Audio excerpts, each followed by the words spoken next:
Rəsmi yetərincə Çin brendi var. Yəni hər sektordan belə deyim, hər kateqoriya üzrə tapa bilərsən. Amma mən ümumiyyətlə Çin, Avropa mənşəli deyil də məndən bir kəs soruşanda ki, qardaş, falan maşından almaq istəyirəm, nə məsləhət görürsən? Mən bir dənə ona söz deyirəm ki, deyirəm qardaş, bir dənə bazar araşdırması elə.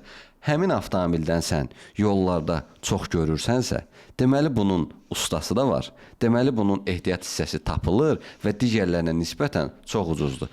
Nəyə görə bunu mən sizə izah eləmək istəyirəm? Çünki Çin brendləri, yəni elə bir markalar olur ki, bu günləri çıxır, wow bir effekt yaradır, amma bir il yarım sonra həmin şirkət batır gedir və artıq sən bu avtomobillə bağlı heç bir dəstək xidməti ilə müraciət, yəni dəstək xidməti ilə əlaqəyə keçə bilmirsən, ehtiyat hissəsi tapa bilmirsən, çünki istehsalı dayanıb bu avtomobilin və qalırsan günün sonunda ki, mən bu avtomobilə 60 min, 70 min pul verdim və satım canımı qurtarım da yoxdur, çünki alan da olmayacaq məntiqlə ki, qardaşım, mən neyinirəm bunu?